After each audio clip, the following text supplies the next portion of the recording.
Sobotné dialógy. Príjemnú sobotu z rozhlasovej pyramídy prinášame predvolebný diskusný cyklus, ktorý odvysielame postupne aj vo 5 minút 12. Priestor v ňom dostanú politické subjekty, ktoré sú programovo aj hodnotovo blízke z konzervatívneho, liberálneho či sociálno-demokratického politického spektra. Pýtať sa ich budeme na aktuálne dianie a výzvy, ktoré súvisia s riadením štátu a ich prístupy k riešeniam. Dnes budeme diskutovať s poslancom Európskeho parlamentu, predsedom a volebným lídrom Hnutia Republika Milanom Uhríkom. Dobrý deň. Prajem dobrý deň. A s poslancom, volebným lídrom politického subjektu Kotlebovci, ľudová strana Naše Slovensko, Marekom Kotlebom. Dobrý deň. Dobrý deň, prajem všetkým.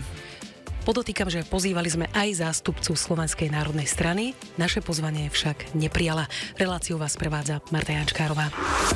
Rádio Slovensko, sobotné dialógy. NAKA tento týždeň v rámci akcie Rozuzlenie zadržala a obvinila špičky bezpečnostných zložiek pre zločin založenia, zosnovania a podporovania zločineckej skupiny, zločin zneužívania právomocí verejného činiteľa v úmysle zakryť alebo uľahčiť iný trestný čin a zločin marenia spravodlivosti. Medzi obvinenými sú aj bývalý a súčasný šéf SIS či riaditeľ NBÚ Roman Konečný. Pán Uhrík, čo z vášho pohľadu znamená, ak polícia zasahuje voči vysoko postaveným predstaviteľom bezpečnostných zložiek?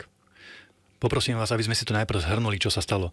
NAKA, policajný prezident Hamran, ktorý to celé zastrešuje, začal 40 dní pred voľbami zatýkať a prenasledovať jednak predstaviteľov opozície, pretože pán Gašpar ako poslanec alebo kandidát teda strany opozičnej bol zadržaný a následne začali zadržať aj riaditeľa NBÚčka, riaditeľa SIS-ky a mnohých ďalších Prepáčte, musím to iba spresniť. Sám policajný šéf hovorí, že táto akcia sa pripravovala dlhšie. No a moja otázka pre vás je zároveň, aby ste na to odpovedali, že či si myslíte teda, že polícia vôbec nemá konať pred voľbami?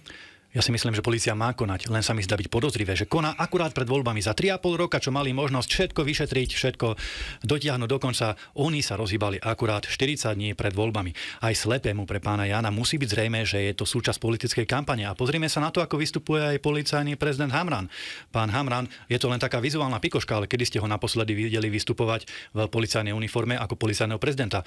On vystupuje v obleku ako politik, správa sa ako politik. Jednoducho podľa mňa pán Hamran ako policajný prezident robí čisto politickú agendu a teraz samozrejme v prospech súčasného establishmentu. To znamená, že my sme za to, padni komu padni, spravodlivosť musí byť slepá, ale nie je možné, aby sa 40 dní pred voľbami takto tvrdo rozvracali štátne zložky a takto tvrdo išlo proti opozícii. To vyvoláva minimálne vážne podozrenia.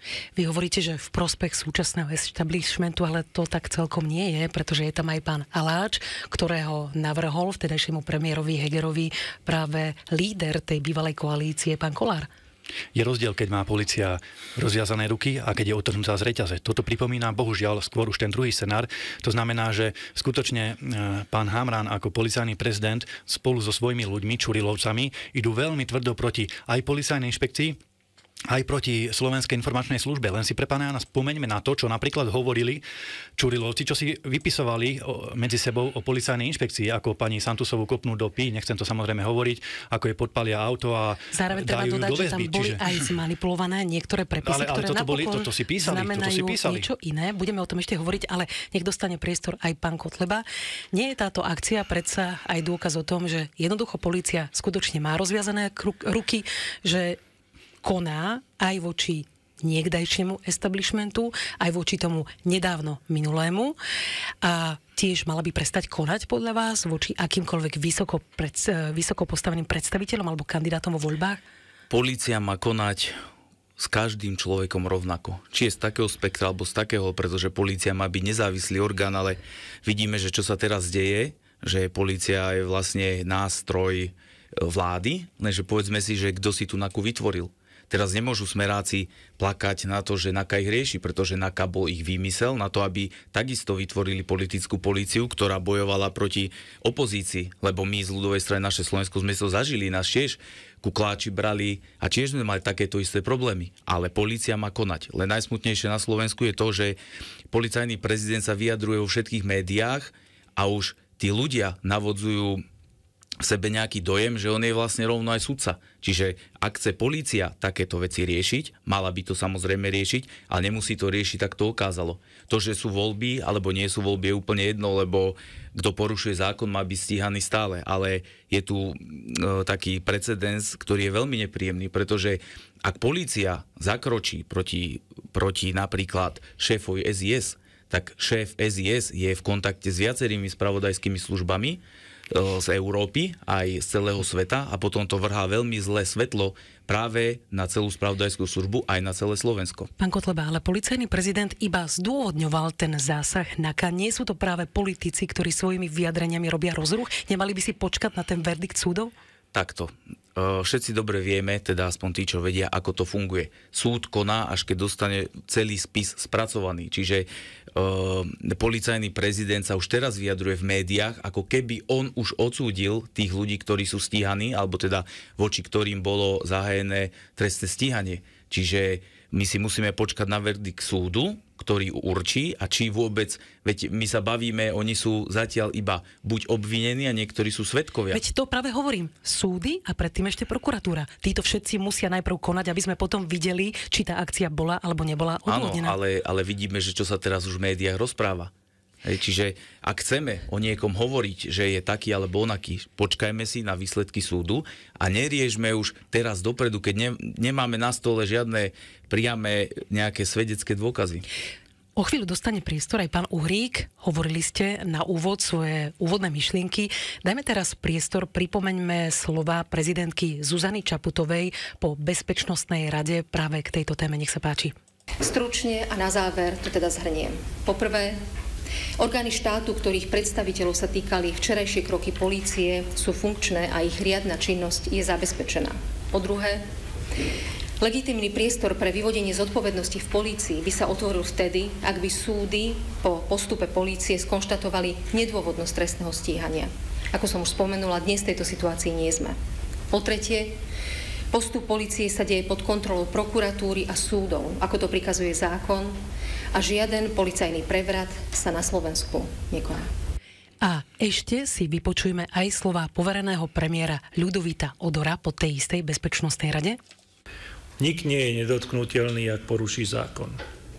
Chce nám niekto vari nahovoriť, že vysokí štátni úradníci, ľudia na popredných miestach volebných kandidátok sú nedotknutelní?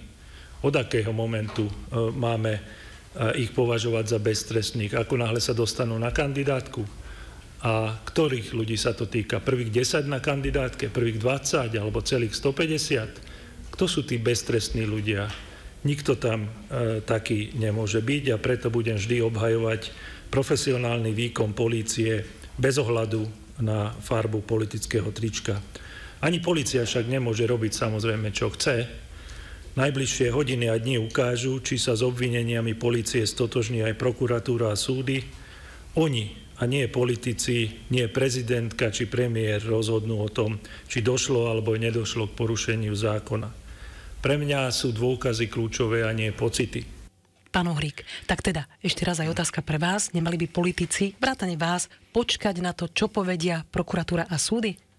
Ja si myslím, že v prvom rade by mala polícia trošku sa ukludniť a najprv viac komunikovať s ľuďmi a vysvetľovať svoje kroky a až potom robiť teatrálne divadlá. Ja som za to, aby sa vyšetrovalo, ale nech sa vyšetruje a nech sa nerobia cirkusy a nerobia divadlá. A som zároveň za to, aby sa prezident Hamran, policajný prezident, vymenil, aby bol odvolaný, pretože on je pozostatok ešte Matovičovej vlády, je akýsi relikt, ktorý zostal po Matovičovej vláde a podľa môjho názoru, ako som tu už tlmočil, robí politickú činnosť, to znamená zasahuje aktívne do predvolebnej kampane, pretože čo iné to je?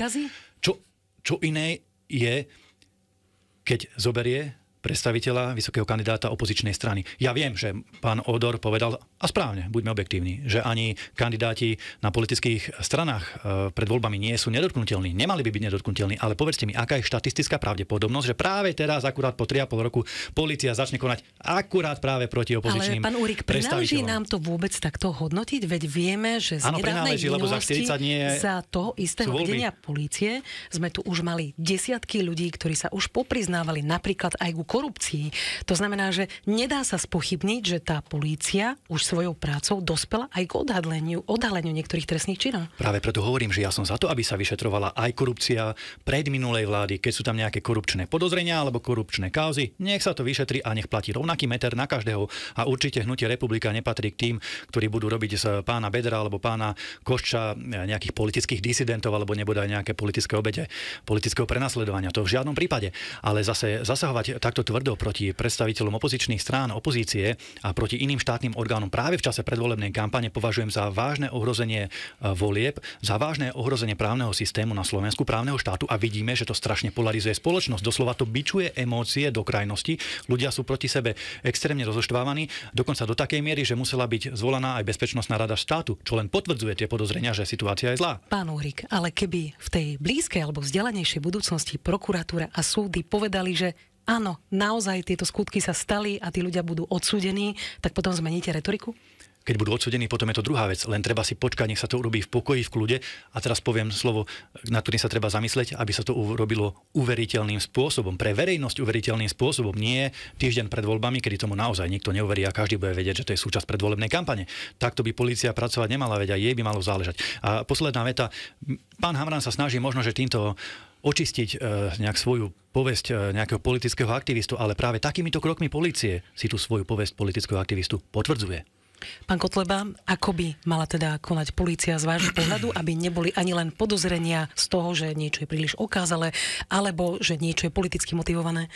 Pozrime sa najprv na to, že napríklad kandidát na poslanca do Národnej rady nie je žiadny činiteľ. Je to obyčajný človek ako každý iný a keď polícia voči takémuto človeku zakročí a zistí nejaké porušenia zákona, tak ja nevidím v tom problém, že je to pred voľbami, alebo je to po voľbách, alebo je to cez nejaké volebné obdobie, na ktoré je už potom zvolený ako poslanec. Ale v prvom rade polícia, ktorá robí tieto činy teraz, tak podľa mňa je to len zahmlievanie tých problémov, tých ľudí, ktoré životné problémy teraz majú.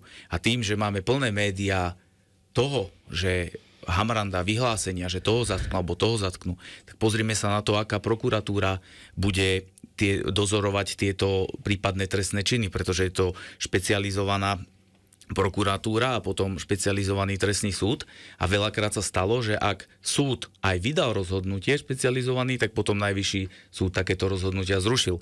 Ale v prvom rade polícia by nemala takto okázalo robiť a to je absolútne jedno, či je to teraz, alebo je to v iný dátum. Počkajme si teda na to, čo prinesú najbližšie dni, čo prinesú prokuratúra a súdy. A pán Uhrík, keď ste boli ešte poslancom za LSNS, Smer ste považovali za úhlavného nepriateľa a citujem polomafiánsku stranu, ktorá položila Slovensko na kolená, koniec citátu. Tým ste práve narážali na rôzne kauzy z minulosti. Na protikorupčnosti si podľa svojich vyjadrení stále zakladáte. Mimochodom teraz medzi obvinenými, ako už aj odznelo, je tiež 9 na kandidátke Smeru pán Gašpar, stíhaný na slobode. Podotýkam, stále je stíhaný, ale na slobode. No a síce platí prezumpcia neviny, ale faktom je aj to, že ako už som spomínala, desiatky vplyvných ľudí z čias vlády Smeru sa priznali ku korupcii. Dnes však už Smer považujete za svojho potenciálneho koaličného partnera. Čo sa zmenilo? Za tými slovami spred 7 rokov, alebo koľkých to bolo, čo sme povedali, keď sme boli ešte opoziční poslanci, si stojím a v danom čase som ich povedal a teraz by som ich povedal znovu, keby boli tie okolnosti také, aké boli. Ale odtedy prešlo 6, 7 alebo koľko rokov a situácia sa posunula. Jednak strana Smer prešla istou reflexiou, veď vidíte, že aj mnohí tam naozaj boli odhalení, mnohí sa priznali ku korupčným kauzám a praktikám, boli potrestaní. Pevne verím, že teda tie vyšetrovania pôjdu naozaj objektívnym a nie divadelným spôsobom dopredu. Ďalej, zmenili sa samozrejme aj isté politické okolnosti a niektorí aj predstavitelia strany Smer si zažili, aké je to byť v kolúznej väzbe, aké je to byť v policajnej cele niekoľko mesiacov, takže myslím si, že aj oni potvrdili a presvedčili sa, že nemali byť teda, alebo respektíve v danom čase, keď boli vo vláde, neboli ich nepriateľmi tí tzv. Extrémisti, čiže my, lebo tedy nás tak nazývali, ale práve nepriateľ alebo ich oponent driemal niekde inde, ten, ktorý dnes proti ním veľmi tvrdo vystupuje aj z pozície policajnej sily. Takže myslím si, že prešli istou reflexiou. Nejdem ho obhajovať, to nech si ale obhajuje pán Fico, alebo teda pán Pellegrini a ostatní svojej strany. Samozrejme, to nie je ani môjim zámerom to teraz nejak obhajovať Smer.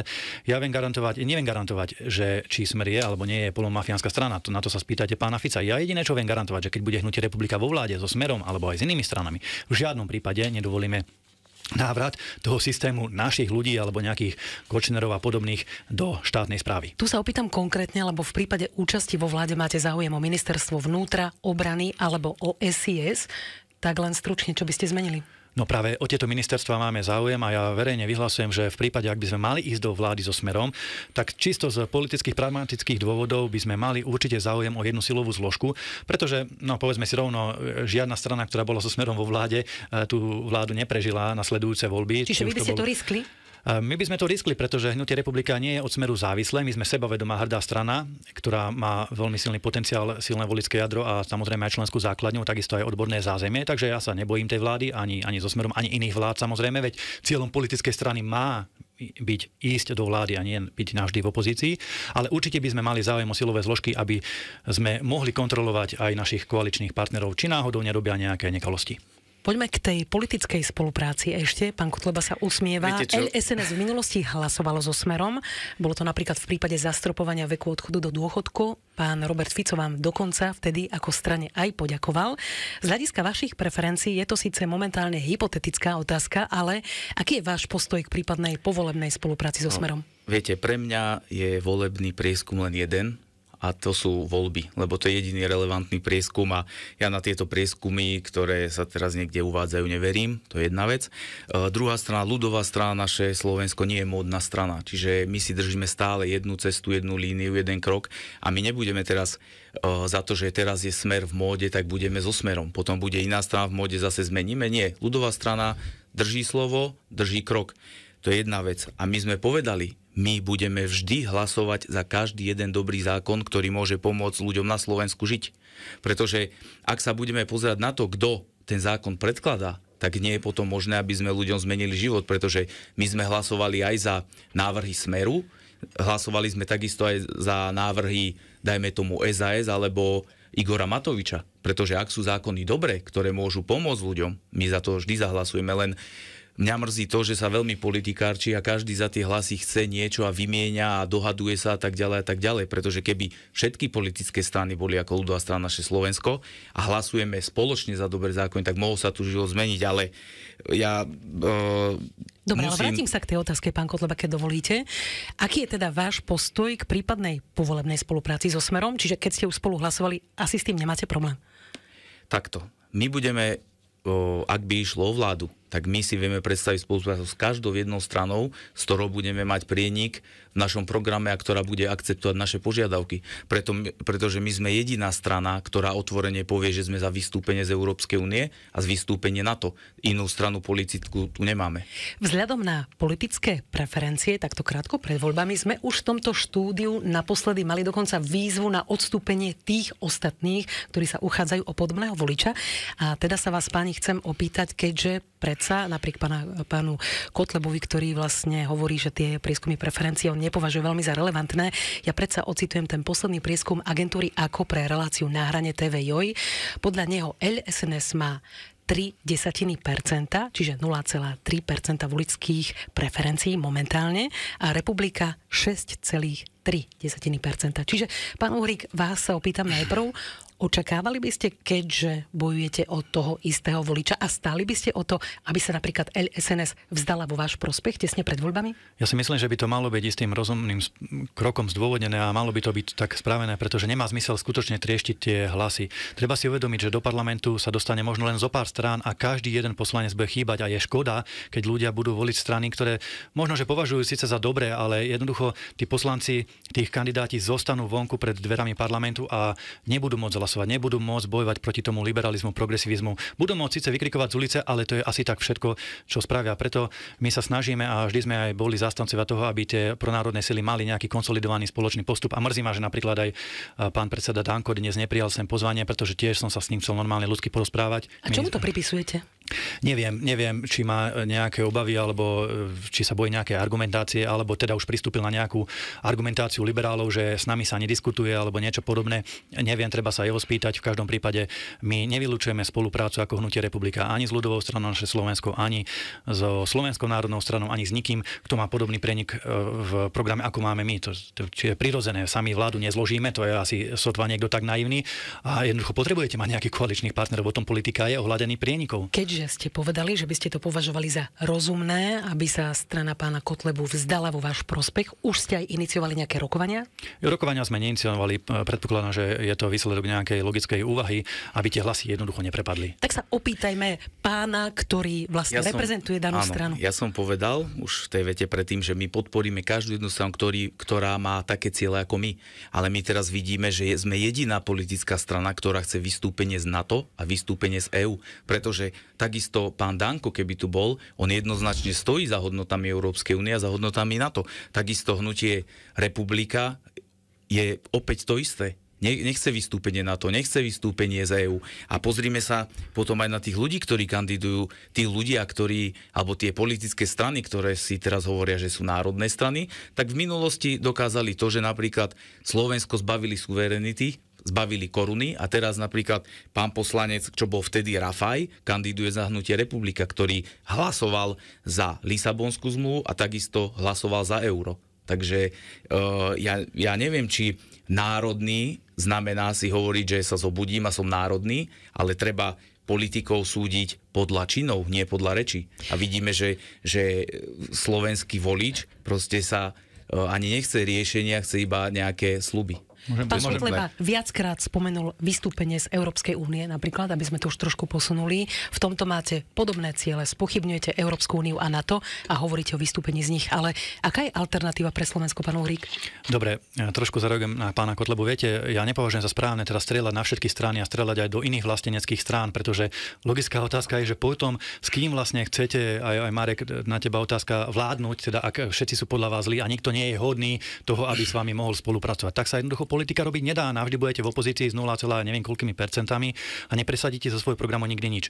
Čo sa týka tej Európskej únie a Severoatlantickej aliancie, tak my jednoznačne odmietame súčasnú politiku Európskej únie, ale sme za rozumnú a vyváženú hospodársku spoluprácu, za voľné a slobodné cestovanie v rámci Európskej únie, samozrejme pri potláčaní nelegálnej migrácie. Čo sa týka Severoatlantickej aliancie, tak tam dlhodobo razíme víziu vojenskej neutrality a myslíme si, že táto aliancia je prežitok studenej vojny a zdrojom viac konfliktov v Európe ako riešením súčasnej ťažkej situácie v Európe. Takže to sú veci, za ktorými si stojíme, ktoré dlhodobo hlásame a za ktoré sa nehámime. Sme na to hrdí, že hájime tie slovenské národné záujmy, či už v Európskom parlamente v Bruseli, alebo aj na Slovensku veľmi odvážne, razantne, ale zároveň aj slušne. Pán Uhrík, vy síce teraz hovoríte veľmi zmierlivo o tom, že tá Európska únia by sa vlastne mala iba zmeniť, ale v skutočnosti vy hovoríte aj o alternatíve vystúpenia z Európskej únie a teda tvrdo ju kritizujete, hoci prináša tie výhody, ktoré ste spomínali. Je to morálne, keď zoberieme do úvahy, že zároveň ako europoslanec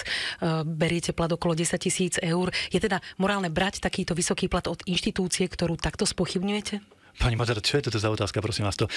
Teraz za to, že je niekto europoslanec, zaplatí ho Európsky parlament, musí len pritakávať a hlasovať, že čo mu tam Európska komisia predloží. Každý musí byť ako Beňová, alebo ako vy ale Nicholsonová, hovoríte aj o odchode. Vy hovoríte aj o Samozrejme, že možnosti hovoríme o odchode. Ja verejne hovorím, že Europarlament by sa mal zrušiť ako inštitúcia. Je to predražený cirkus za 2,5 miliardy eur ročne, takže to treba nahlas povedať, ale pokiaľ sa v Európskom parlamente rozhoduje o Slovensku, čo sa rozhoduje, tak tam musíme byť a musíme sa za tie slovenské záujmy postaviť, pretože ak sa za ne nepostavíme my, Slováci, tak kto sa za nás postaví? Francúzi, Taliani, Nemci, to snáď tomu nikto neuverí. Takže treba jasne hovoriť aj o tých negatívach Európskej únie a my to robíme.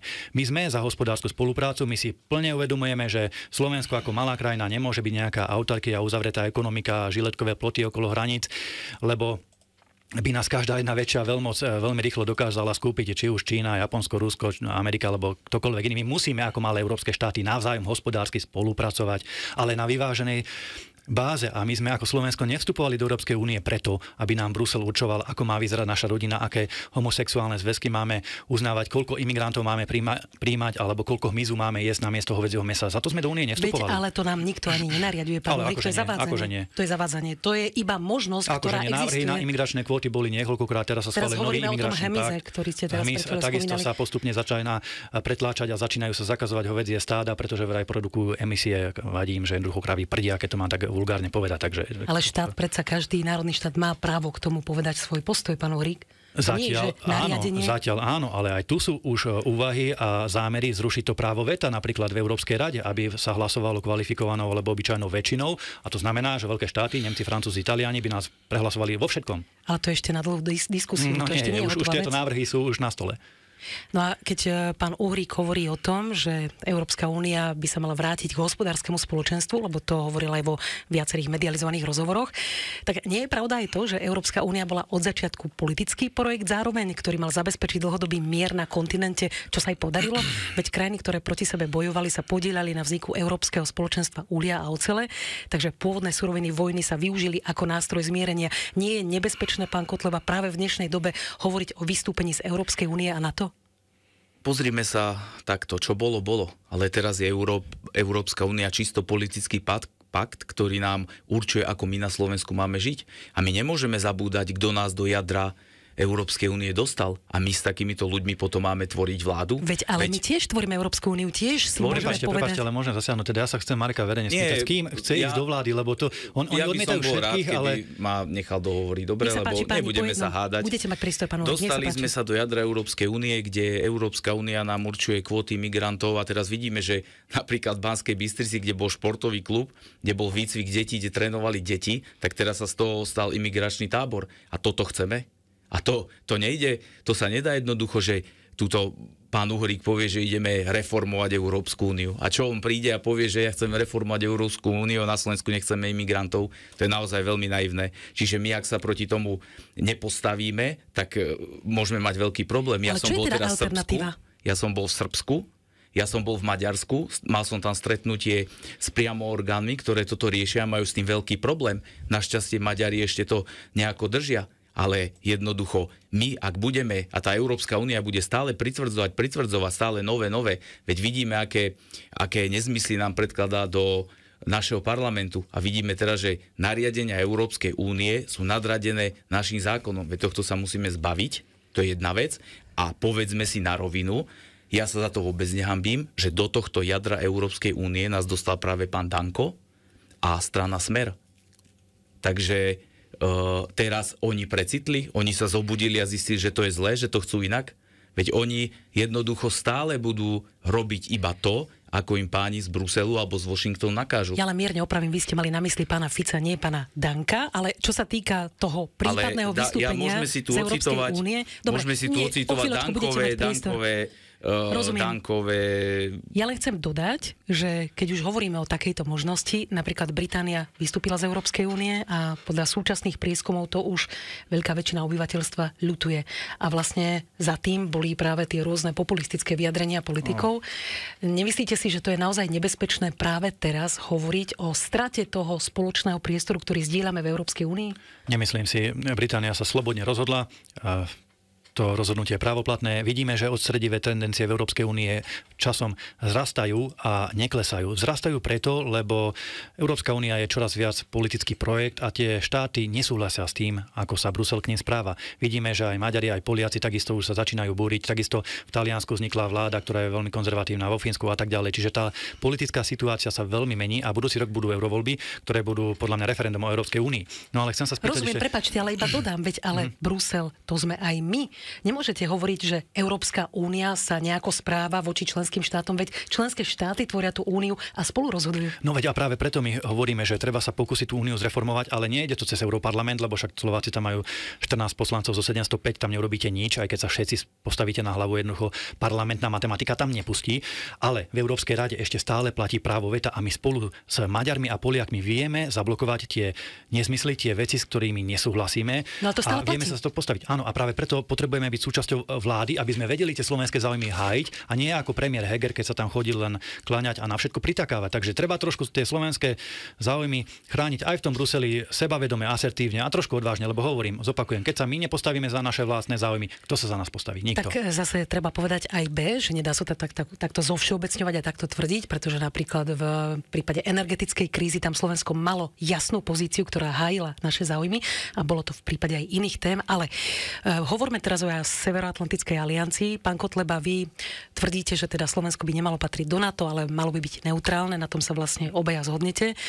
Nedáva práve aliancia bezpečnostnú záruku pre Slovensko? Ako si vysvetľujete, že dlhodobo neutrálne Fínsko a Švédsko sa v reakcii na ruskú inváziu na Ukrajinu rozhodli vstúpiť práve do NATO?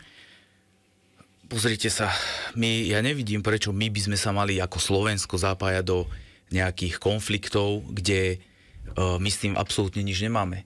Pretože môžeme vidieť, že tie konflikty Spojené štáty americké a spoločne s NATO vyvolávajú po celom svete. My nie sme zapojení do konfliktu, my sme pomohli materiálne a vojensky, ale nie sme zapojení. My sme priamo zapojení v konflikte. Nie, pretože ak OSN má štát právo na obranu a my máme právo mu pomáhať. Áno, ale tým, že dodávame vojenskú techniku, tak sme priamo do toho zapojení. A ja nevidím v tom význam, že my dávame miliardy na vojenskú techniku a naši ľudia na Slovensku žijú LTT a ledva prežívajú, ale peniaze v kuse sú na vojenskú techniku, na Ukrajinu, na nové zbrojenie a tak ďalej a tak ďalej. Čiže v tomto ja nevidím význam, lebo opäť ja hovorím, že so stranami, ktoré majú rovnaké hodnoty a chcú vystúpenie z NATO, s takými vieme spolupracovať, ale pozrieme sa v minulosti napríklad strana Smer, alebo teda počas vlády strany Smer sa nakúpili americké vrtuľníky a potom Dankov rezort nakúpil americké stíhačky a teraz budú hovoriť o tom,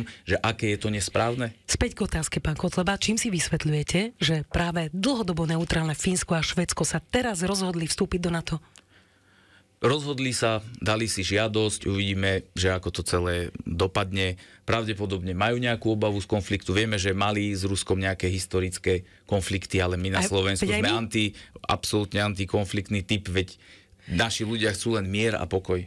Pán Kotleba, ale že aj my máme historickú skúsenosť, veď v pondelok si pripomenieme ďalšie výročie vpádu vojsk Varšavskej zmluvy, takže nie je Severoatlantická aliancia rovnako ako v prípade Fínska a Švédska, ktoré v to dúfajú určitým štítom bezpečnostným? Ja si myslím, že nie. Pretože ak by sme boli neutrálni a nebudeme sa vojnovo zapájať do rôznych konfliktov, tak ja nevidím význam, prečo my by sme mali s niekým mať problém. Veď ja som za to, aby Slovensko malo na každú svetovú stranu dobré vzťahy. Či už je to s Amerikou, či to je s Ruskom, či to je s Maďarskom, Poľskom, s každým jedným štátom máme mať dobré vzťahy a nie sa takto handrkovať a postaviť sa na jednu stranu alebo na stranu druhú. Pán Uhrík, vy tiež spochybňujete pomoc Slovenska Ukrajine, aj keď podľa odborníkov aj nášho parlamentu koniec koncov je v strategickom záujme Slovenska táto pomoc. Exminister diplomacie Rastislav Káčer ešte v zime na Markíze povedal, že ak by bol Vladimír Putin úspešný, čelili by sme aj my územným nárokom. Naražal na Maďarsko. Premiér Viktor Orbán z hodou okolností nedávno hovoril o Slovensku ako o otrhnutej krajine, čo niektorých podráždilo. Nie je teda podpora Ukrajiny naozaj v našom záujme? Ale pána Káčera nemám ja záujem komentovať, skončil ako skončil, verejná mienka ho vyštvala z politiky. Nie, teraz sa rozprávame o tom, čo povedal. Práve preto som nechcel toho Káčera tam nejakým spôsobom riešiť. Čo sa týka nejakých garancií alebo nejakej bezpečnostnej politiky, my stále hovoríme, že NATO je súčasťou problému a nie je súčasťou riešenia. A európsky priestor, európsky kontinent potrebuje inú bezpečnostnú architektúru, ktorá bude autonómna a ktorá nebude závislá len od Spojených štátov amerických. My v zásade nie sme proti nejakým alianciám. Veď sa pozrime do histórie. Aliancie, kadejaké vojenské boli, aj keď Osmanská ríša vtrhla do Európy, tiež kresťanské sily sa spojili, aby zabránili tejto invázii. Aliancie vznikli aj počas druhej svetovej vojny, aby porazili nacizmus. To znamená, že my nie sme a priori proti nejakej rozumnej vojenskej spolupráci s našimi partnermi v Európe, ale sme proti teda tomu vojenskému nátlaku a vojenskému diktátu a presadzovaniu záujmov vojenských Spojených štátov amerických v Európe, pretože tak sa to momentálne deje. NATO je len predĺženou rukou USA a tak by to byť nemalo. To je váš názor, pán Uhrík. NATO je aliancia, do ktorej patríme dobrovoľne a ktorá nám zabezpečuje spoločnú obranu. Spomeňme len článok číslo 5. Pán Kotleba, chcete reagovať? Ja som to vysvetlil. My sme za vystúpenie z NATO, chceme vojnovú neutralitu, chceme obnovu slovenskej armády a chceme, aby sme mali na každú svetovú stranu dobré vzťahy a nechceme posielať predsa našich ľudí zomierať niekde za cudzie záujmy. To znamená, že napriek tomu, čo ste povedali, že na každú svetovú stranu, ale dokážete odsúdiť ruskú agresiu? Každá jedna vojna je zlá, či je z jednej strany alebo z druhej strany. Tak ako sme odsúdili bombardovanie Belehradu, tak ako sme odsúdili bombardovanie Sýrie, Líbie, Vietnamu. Každá jedna vojna je zlá, prináša obete a každý jeden ľudský život má svoju váhu. Pán Uhrík, aj vy hovoríte o miery, ale ako si teda predstavujete mierové riešenie? Je to tak, že Ukrajina sa má vzdať svojich území? Toto by ste presadzovali, aj keby my sme boli na území teda v koži Ukrajiny? Pozrite, Ukrajine sa podľa mňa zo slovenskej pozície pomohlo dosť. Humanitárne aj vojensky. Ako Slováci sme spravili, čo sme mohli. Často už aj nad rámec našich možností, tak si myslím, že najvyšší čas začať sa venovať slovenským problémom. Čo sa týka ale teda tejto bezpečnostnej situácie, tak ja si myslím, že je už naozaj najvyšší čas na mierové rokovania. Všetci vidia, že tá situácia vojensky na Ukrajine je patová. Ani jedna strana nejak výrazne nepostupuje. Je to zamrznutý konflikt, ktorý sa bude ťahať možno roky, možno 10 ročia. Hrozí, že tam bude nový Blízky východ. Musí sa to ustáliť. Ak si niekto myslí, že tá situácia na Ukrajine sa vráti do doby spred tej ruskej invázie, to znamená do roku, dajme tomu 2010 alebo 2000, že Ukrajinci sa vrátia na územie Luhansku, Donecku alebo Krymu a všetci tam spokojne budú žiť, ako keby sa nič nestalo, ako jedna veľká rodina. Ja si myslím úprimne, prepáčte, že to je naivné, že taká situácia už nenastane, že tie vzťahy medzi tými dvomi národmi, štátmi sú už tak naštrbené, že k tomu už nepríde a treba to akceptovať a dohodnúť sa konečne na nejakých mierových rokovaniach a už nech sa Ukrajina dohodne s Ruskom nejako, ale my nemôžeme ich podporovať do nekonečna, len zabíjajte sa, kým sa len dá. Lenže na rokovanie treba dvoch a podľa expertov ani Rusko nie je ochotné ustúpiť, takže momentálne je to v takej zamrznutej fáze. Dobre, páni, túto tému ukončíme.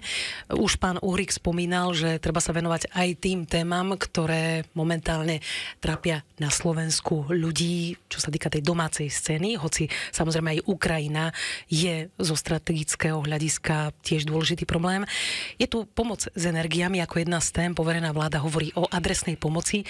Pán Kotleba, ako by ste ju realizovali vy?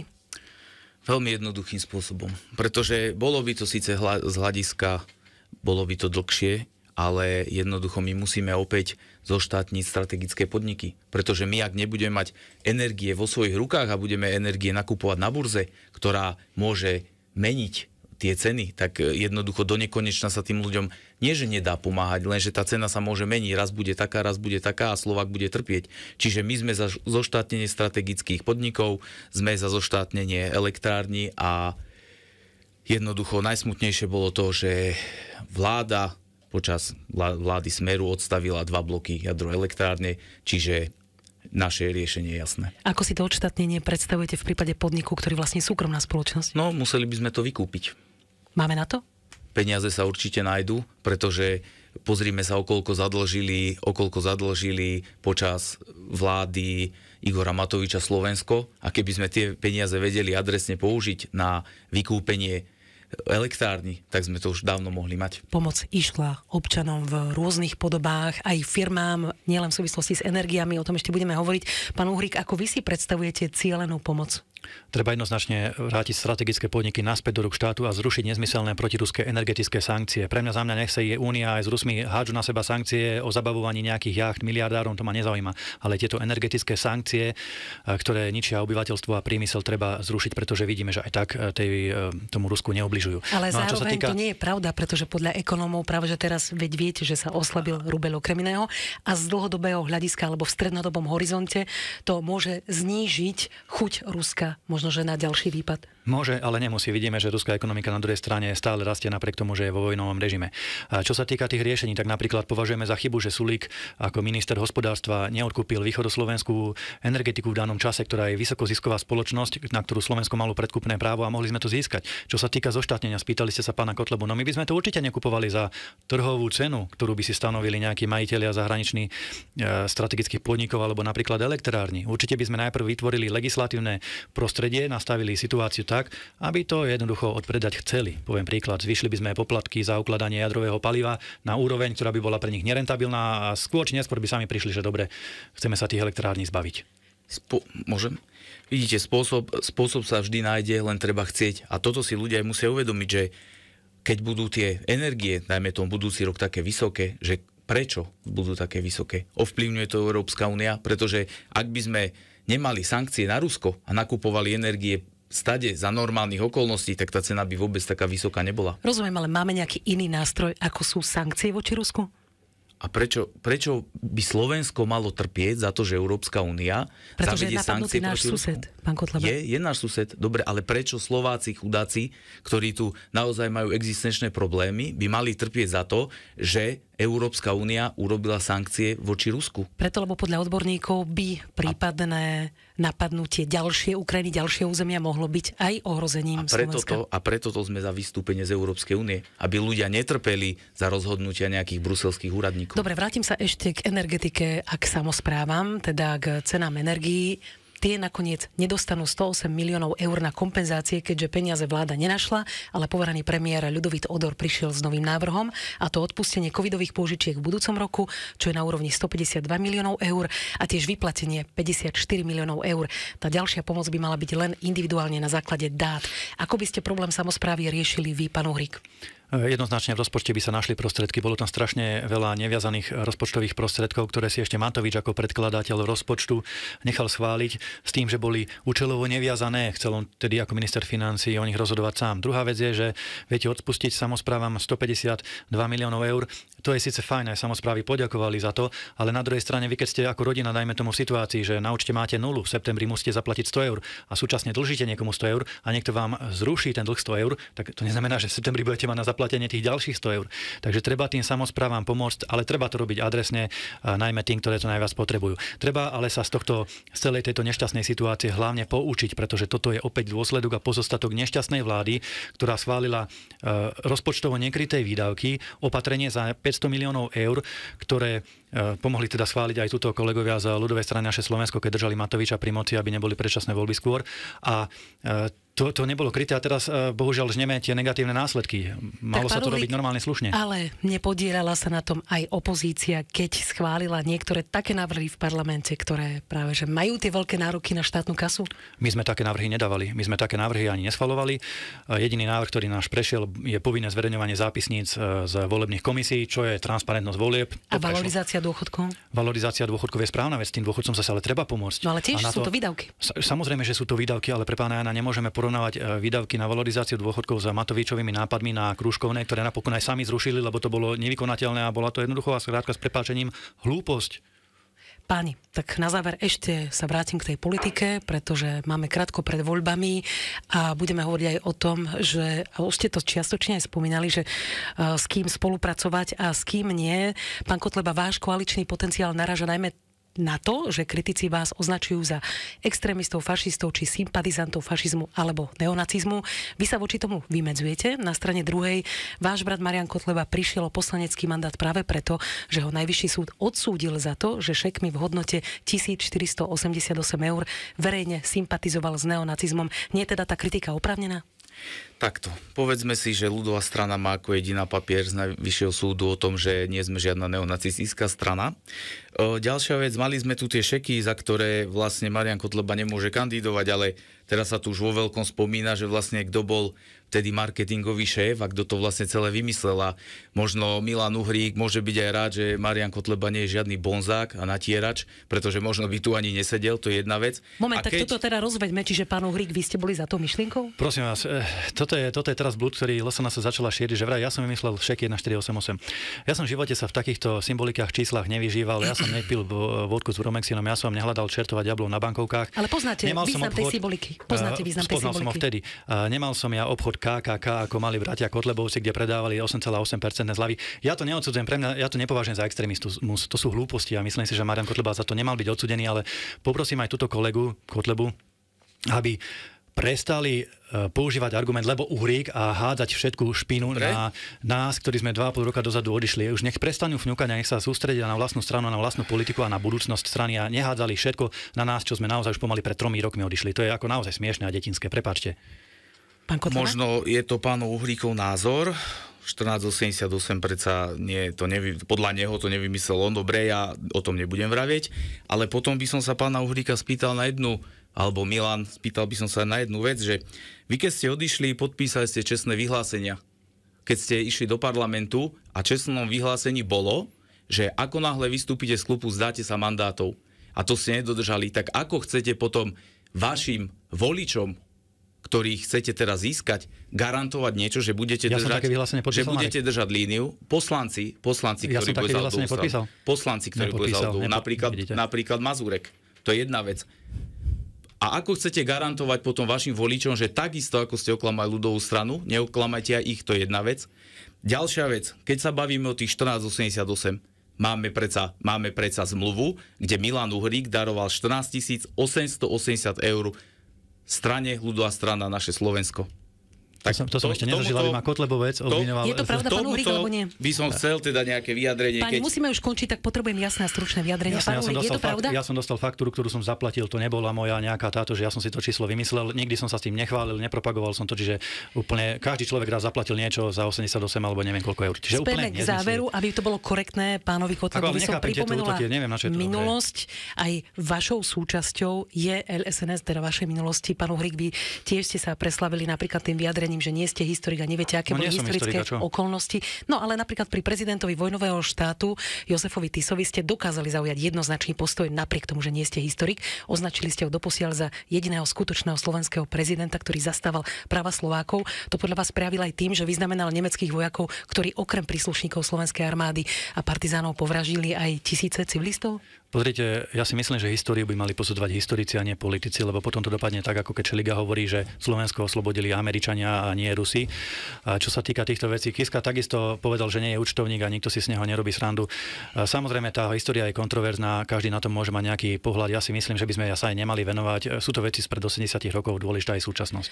Je tu záver. Diskutovali sme s poslancom Európskeho parlamentu, predsedom aj volebným lídrom Hnutia Republika Milanom Uhríkom. Ďakujem pekne za pozvanie. A s poslancom volebným lídrom politického subjektu Kotlebovci ľudová strana Naše Slovensko Marekom Kotlebom. Ďakujem pekne za pozvanie a všetkým prajem pekný deň. Ešte raz pripomínam, že sme pozývali aj zástupcu SNS, ale naše pozvanie strana neprijala. No a toto bola súčasť predvolebného diskusného cyklu, ktorý odvysielame postupne aj v o 5 minút 12. Priestor v ňom dostávajú politické subjekty, ktoré sú programovo aj hodnotovo blízke. Zajtra v o 5 minút 12 sa stretnú sociálni demokrati. Ešte príjemný víkend želajú dramaturg Viliam Hrivnák a od mikrofónu Marta Jančkárová. Sobotné dialógy.